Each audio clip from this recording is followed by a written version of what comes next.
اور وہ $5 ارب میں خدا نہ خواستہ نیت خراب ہوتی میں اپنی جیب میں بھی ڈال سکتا تھا، یا میں کچھ اس کا حصہ اپنے پاس رکھ لیتا، باقی میں اپنا یہاں کتابوں میں ڈال دیتا قوم کی. اور پھر اتنا بڑا پریشر، دنیا بھر کا پریشر، اور پھر دوسری طرف ہمارے اس ملک نے جس سے ہماری 3 جنگیں ہو چکی ہیں، اس نے ایٹمی جو دھماکے کیے، تو پاکستان کی تو پھر یہ ایک عزت کا معاملہ آ گیا. یہ ہمارے لیے ایک بڑا غیرت اور عزت کا ایک مقام آیا کہ ہم بھی اس کو اسی طریقے سے جواب دیں جس طرح سے اس نے یہ کام کیا تھا. دنیا کا پریشر اپنی جگہ پر، اور آپ ایک ایسے ملک کے وزیر اعظم کے ساتھ یہ سلوک کر رہے ہیں جس نے ماشاءاللہ اقتصادی ترقی میں بھرپور کردار ادا کیا، پاکستان کو دفاعی طور کے اوپر الحمدللہ بنانے والا تو اللہ ہے، اللہ کی ذات ہے، ناقابل تسخیر بنایا اللہ نے پاکستان کو دفاعی لحاظ سے. اور پھر آپ اس کے خلاف، اور پھر وہ آپ کے معاملات کو ٹھیک کرنے میں ہمسایوں کے ساتھ ایک اچھے طریقے سے اکراس دا ٹیبل بیٹھ کے معاملات کو ریزالو کرنے کے لیے اس نے اپنا کردار ادا کیا اور کر رہا تھا. تو آپ نے یعنی یہ سب چیزوں کو کیوں نہیں ملوث خاطر رکھا؟ اور پھر آپ نے پکڑ کے اس کی گورنمنٹ کو ٹاپل کیا، اس کو ہتھ کڑیاں لگا کر آپ نے جو ہے وہ جیل پہنچایا. اور میں آپ کو ایک بات بتا دوں، میں بالکل بتانا چاہتا ہوں کہ الحمدللہ مجھے اس بات کا فخر ہے کہ یہ جو کام جو کیا تھا اس زمانے میں بھی یہ چند لوگوں نے کیا تھا. اور میں بیٹھا ہوا تھا جب یہاں پر اٹک کے قلعے میں، تو باہر فوجیوں کا پہرا تھا. وہ یا آپ یقین کریں کہ میں دیکھ رہا تھا کہ جب وہ باہر ہوتے تھے، میں اندر وہاں سے جالی سے کبھی دیکھتا تھا، تو وہ ہاتھ اٹھا کے، جب ان کو پتہ لگتا تھا کہ میں دیکھ رہا ہوں، ہاتھ اٹھا کے وہ دعا کرتے تھے. اور میں نے ان کی آنکھوں میں آنسو دیکھے، میں نے آنکھوں میں آنسو دیکھے. تو جب کبھی کو ماشاء اللہ اگر اس ملک میں لگتا ہے تو اس کا یہ مطلب نہیں ہے کہ 100% فوج اس ماشاء اللہ کے پیچھے ہوتی ہے. چند لوگ ہوتے ہیں جو یہ کام کرتے ہیں، قانون توڑتے ہیں، آئین توڑتے ہیں. بہت پاکستانی فوج کا بہت بڑا حصہ جو ہے وہ اس قانون توڑنے، آئین توڑنے کے جرم میں شامل نہیں ہوتا. اور یہ میں نے صرف اس جگہ پہ نہیں دیکھا، میں نے اور جگہوں پہ بھی یہ چیز دیکھی. کبھی لانڈی جیل میں بھی یہ چیز میں نے دیکھی، اور پھر یہاں پہ جب میں ایک فوجی میس میں گیا تھا، وہاں پر بھی میں نے یہ منظر دیکھا وہاں پہ. اور اٹک قلعے کی بھی بات میں آپ سے کر رہا ہوں کہ وہاں پر بھی میں نے یہ منظر دیکھا ہے.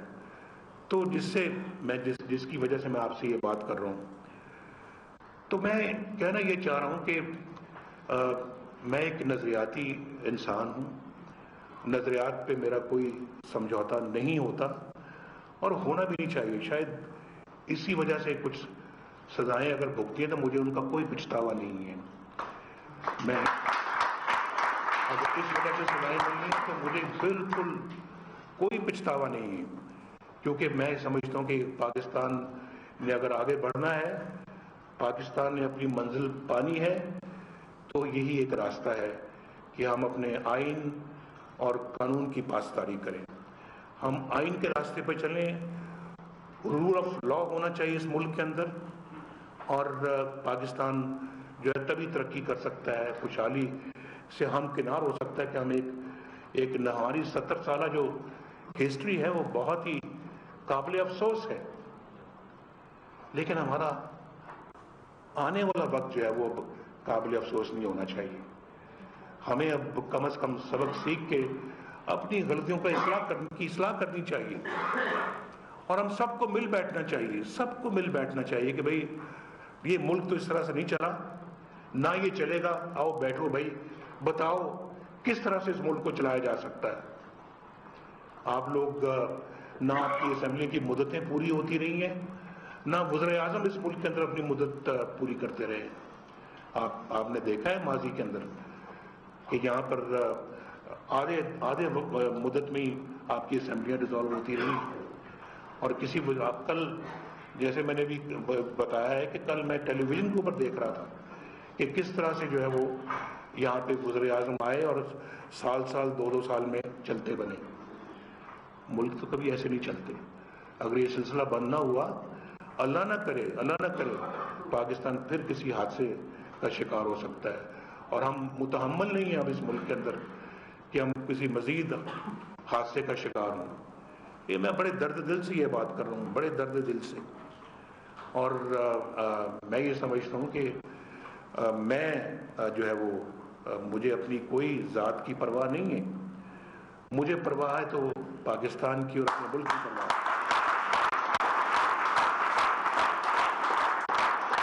اس کو صحیح ڈگر پہ لانے کے لیے میں ہر قربانی دینے کے لیے آج ذہنی طور پہ اور قلبی طور پہ تیار ہوں، اور میں یہ بالکل میں عمر کے ایسے حصے میں ہوں جہاں میں یہ سمجھتا ہوں کہ باقی جو میری اللہ جانتا ہے کتنی عمر ہے کتنی نہیں ہے، لیکن اگر اس نظریے کو اچیو کرنے میں اگر میری باقی عمر گزرتی ہے تو میرے لیے اس سے بڑے فخر کی بات اور کوئی نہیں ہو سکتی۔ اس سیٹ میں پچھلے 4 سال سے بیٹھا ہوا ہوں، مجھے وہاں پر اتنا سکون نہیں ملا جتنا سکون مجھے اس کنٹریبیوشن میں ملے گا جس کی میں بات کر رہا ہوں۔ اس کے لیے میں بالکل تیار ہوں، اور یہ جو ابھی آپ نے دیکھا ہے جس کا ذکر ہمارے 2 اصحاب نے کیا ہے جس فیصلے کا، یہ بھی اس کا ایک منہ بولتا ثبوت ہے، اور آج صرف پاکستان کے اندر یہ بات جو ہے نا یہ نہیں پھیل رہی، پورے ملک پوری دنیا میں آج لکھا جا رہا ہے۔ آپ نیو یارک ٹائمز پڑھ لیں، آپ جو ٹیلی گراف پڑھ لیں، آپ گارڈین پڑھیں، آپ جو ہے وہ یہ کون سا ہے بلوم برگ پڑھیں، یہ سب آپ پڑھیں آپ جی، تو آپ سب آپ ان کو دیکھیں ان میں کیا لکھا ہوا ہے، اور کل کے فیصلے کے حوالے سے تو میں اب اس معاملے میں بے خوف ہوں بالکل۔ میں جیسے کہ کوئی ایک سپاہی ہوتا ہے، جوان ہوتا ہے جو اپنے ملک کی خاطر اپنی جان قربان کرنے کے لیے مورچوں پہ جا کے لڑتا ہے، میں بھی اس مورچے کے اوپر کھڑا ہوں پاکستان کے خلاف۔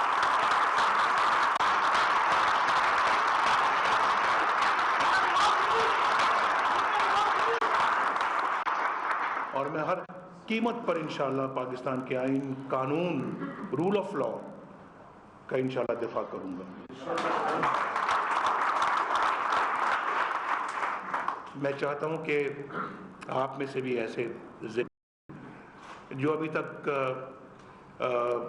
شاید کسی نہ کسی طریقے سے اس ڈگر پہ نہیں آئے، آپ بھی آئیں، میرے ساتھی بنیں، اس نظریے کو میرے ساتھ مل کے سپورٹ کریں۔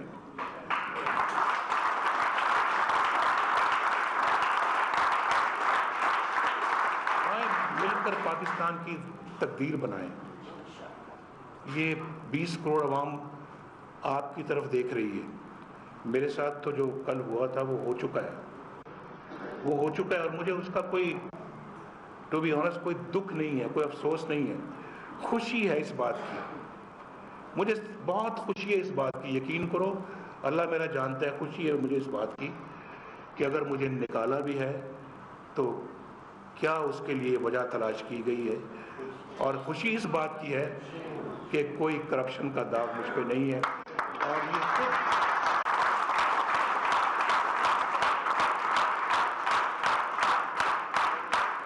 ہم نے پاکستان کو بدلنا ہے۔ میں اس کے لیے آپ کا دن رات کا ساتھی ہوں، اور خدا کی قسم میں اقتدار کی خاطر یہ بات نہیں کر رہا، اب مجھے کوئی اقتدار کا لالچ نہیں ہے، میری ملک کے لیے قربانی ہوگی کہ اگر میں پاکستان کو اس کی سمت تعین کرنے کے لیے، صحیح ڈگر پہ ڈالنے کے لیے اگر میں اپنا کردار ادا کر دوں، اور آپ میرا ساتھ دیں، یقین کریں آپ کا ماتھا یہ پوری قوم چومے گی۔ آپ نے میرا ساتھ دینا۔ دیکھیں میں آج وزیر اعظم نہیں ہوں، اور پھر بھی میں نظریے کی بات کر رہا ہوں۔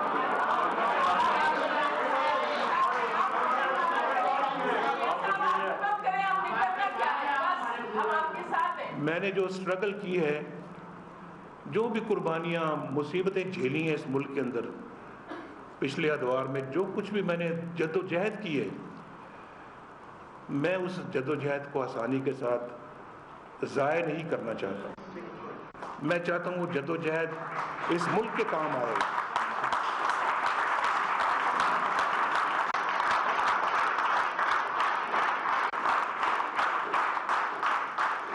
میں چاہتا ہوں یہ جد و جہد اس قوم کے کام آئے، اور اس کا فائدہ پہنچنا چاہیے 20 کروڑ عوام کو۔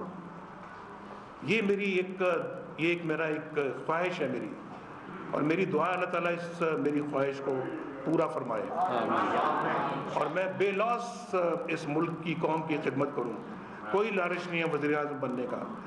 بڑی مشکل سے میں نے یہ فیصلہ کیا تھا 2013 میں کہ میں اس ملک کا وزیر اعظم بنوں۔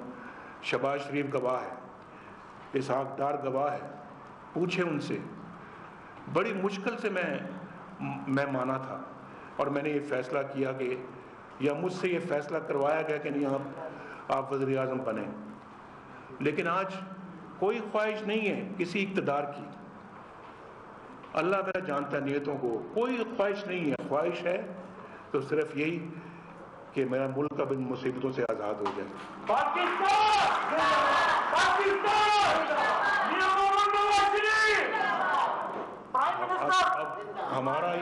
ہمارا یہ جو ہے مقدر یہ نہیں ہے کہ ہم بھٹکتے پھریں، کبھی اس راہ پہ، کبھی اس راہ پہ، کبھی ادھر، کبھی پیچھے، اکثر پیچھے۔ یہ ہمارا مقدر نہیں ہے، اور ہمارا مقدر تو بہت کچھ تھا۔ بہت سارے ملک جو ہمارے پیچھے تھے آج ہمارے بہت آگے چلے گئے، اور ہم آج بھی بھٹک رہے ہیں، پیچھے بھی چلے گئے اور بھٹک بھی رہے ہیں۔ ابھی تک ہم نے اپنی صحیح سمت کا تعین نہیں کیا۔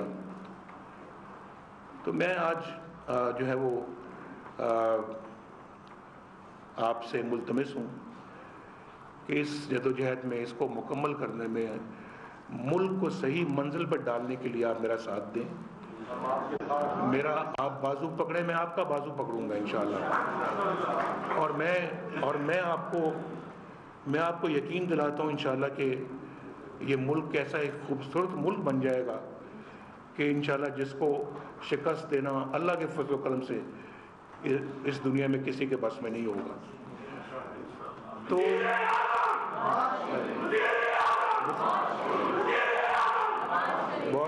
بہت کچھ اس ملک میں ہونا۔ اور دیکھیں اللہ تعالیٰ نے تمام مسائل کے باوجود پہلا دھرنا، پھر دوسرا دھرنا، اور اب یہ پینما، ذرا پلیز، پہلا دھرنا، دوسرا دھرنا، اور پھر اب یہ پینما لیکس جو ہے، یہ کتنا وقت ضائع کیا اس قوم کا انہوں نے۔ اس کے باوجود اللہ تعالیٰ کا بے پناہ احسان ہے کہ آج پاکستان سے اندھیرے چھٹتے ہوئے نظر آ رہے ہیں۔ آج پاکستان سے لوڈ شیڈنگ ہمیں الوداع کہہ رہی ہے۔ آج پاکستان میں روشنیاں واپس آ رہی ہیں۔ آج کراچی دوبارہ آباد ہو رہا ہے اور امن قائم ہو رہا ہے وہاں پر۔ ہم نے یعنی پاکستان کے اندر جو 2013 کے ذرا ٹیلی ویژن چینلز کو دیکھیں آپ، کیا حال تھا دہشت گردی کا پاکستان میں۔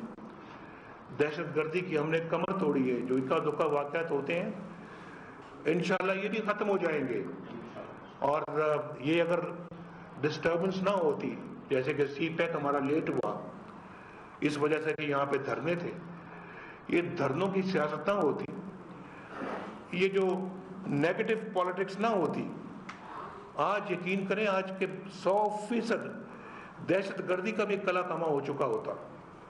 لیکن الحمدللہ، اور نہیں تو 70-80% دہشت گردی اس ملک سے ختم ہو چکی ہے۔ آج پاکستان کی ترقی کا دوبارہ دور شروع ہو گیا ہے۔ آج پاکستان 5.3% گروتھ ریٹ اچیو کر رہا ہے۔ سٹاک مارکیٹ ڈاؤن ہوئی کیونکہ یہ کام شروع ہوا۔ یہ جو آپ نے دیکھا ہے پچھلے کچھ ہفتوں سے، جب ہم آئے تھے 19,000 پہ تھی سٹاک مارکیٹ، 19,000 پہ۔ یہ حالات سے پہلے 52,000 پہ سٹاک مارکیٹ پہنچ گئی۔ روپیہ پھر متزلزل ہو رہا ہے، اس لیے کہ انسرٹنٹی جو ہے وہ ملک کے اندر پھر پیدا کر دی گئی ہے۔ پاکستان کے اندر جو ہے وہ جائیں جا کے دیکھیں، بلوچستان میں بلوچستان کے وزیر اعلیٰ بیٹھے ہوئے ہیں، جگہ جگہ سڑکیں اور ہائی ویز بن رہی ہیں، یہ بیٹھے ہوئے ہیں یہاں پہ۔ بلوچستان کے دوست میرے بیٹھے ہوئے ہیں یہاں پہ، ابھی میں نے دیکھا ان کو، جگہ جگہ روڈز ہائی ویز بن رہی ہیں، گوادر بن رہا ہے، ایک نئی پورٹ بن رہی ہے، نیا پاکستان تعمیر ہو رہا ہے۔ اور پھر جو ہے وہ بلوچستان، ہم نے صرف، میں اقتصادی بات نہیں کرتا، ہم نے سیاسی طور کے اوپر بلوچستان کو دوبارہ پاکستان کے ساتھ ملایا ہے۔ یہی بلوچستان 2011 میں، 9 میں، 2008 میں، 2005 میں، اس سے بھی پہلے، اور پھر 2013 میں کس طرح سے جو ہے وہ کیا حالات پیدا ہو چکے تھے بلوچستان میں، آپ کو وہ مناظر یاد ہونے چاہیے۔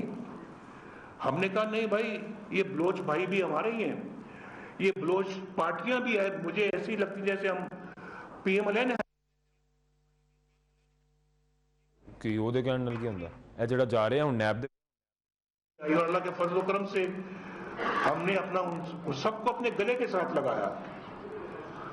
کے پی کے میں مولانا فضل الرحمان صاحب نے مجھ سے مشورہ کیا کہ ہم مل کر یہاں حکومت بنا سکتے ہیں۔ ہم نے کہا نہیں، اگر دوسری پارٹی، کسی پارٹی نے ووٹ، چاہے وہ 2 ووٹ بھی زیادہ لیے ہیں، ہم ان کو یہ حق دینا چاہتے ہیں۔ اور آج ہم نے ان کو موقع دیا کہ آپ بنائیں حکومت وہاں پر، ان کی کارکردگی آپ کے سامنے ہے وہاں پر، اور جس قسم کا وہاں پہ نیا پاکستان بن رہا ہے، آپ جان رہے ہیں، وہاں جانتے ہیں آپ اس کو۔ ایک چھوٹی سی میٹرو بس نہیں بنا سکے، اور شہباز شریف صاحب نے یہاں پہ کئی میٹرو بسیں بنا دی ہیں۔ اور اس کے بعد پھر اپنا دیکھیں، سندھ کے اندر ہم نے خوش دلی کے ساتھ قبول کیا، خوش دلی کے ساتھ ان کی حکومت کو قبول کیا۔ اور پھر زرداری صاحب کو فیئرویل میں نے دیا، بھئی آپ کو بھی اس کی کوئی روایت ہی نہیں تھی پاکستان کے اندر۔ ہم نے کہا آئیں، آپ وزیر، آپ صدر رہے ہیں، کھانا کھائیں میرے ساتھ، رخصت کیا بڑی عزت کے ساتھ ہم نے ان کو۔ ہم تو ملک کو اس طرح چلانا چاہتے ہیں، ہم لڑ مڑ کے نہیں ملک کو چلانا چاہتے، یہ ملک ایسے چلے گا بھی نہیں۔ آپ جیلوں میں ڈالیں گے، آپ پھانسیاں دیں گے، آپ جلا وطنیاں کروائیں گے، یہ پاکستان خدا نہ خواستہ، اللہ نہ کرے، یہ تباہ ہو جائے گا خدا نہ خواستہ۔ آپ کو افہام و تفہیم کے ساتھ ملک کو چلانا پڑے گا۔ بتائیں ان 4 سالوں میں کہاں پر میں نے افہام و تفہیم کا مظاہرہ نہیں کیا؟ ہر جگہ پر برداشت کیا۔ وزراء اعلیٰ نے کس طرح سے اسلام آباد کے اوپر الغار نہیں کیا۔ کے پی کے کا آپ نے دیکھا دھرنوں میں، وہی وزیر اعلیٰ ان پہ کھڑے ہو کے جو اس پہ کنٹینر پہ کھڑے ہو کے تو کس قسم کی گفتگو کرتے رہے ہیں، پوری قوم نے دیکھا ہے۔ کبھی وزیر اعلیٰ اس طرح کرتے ہیں کبھی مرکز کے خلاف، اور یہ الغار کے لیے آپ پورا قافلہ لے کے آ رہے ہیں تاکہ اسلام آباد پہ آپ آ کے قبضہ کریں۔ اور پھر آپ نے نواز شریف پارلیمانی پارٹی کے اجلاس سے خطاب کر رہے تھے۔ ان کا کہنا تھا کہ اس بات پر فخر ہے کہ کبھی کرپشن نہیں کی، کرپشن پر نکالا نہیں گیا، جس بات پر نکالا گیا اس کی سمجھ نہیں آ رہی۔ انہوں نے یہ بھی کہا کہ نظریات پر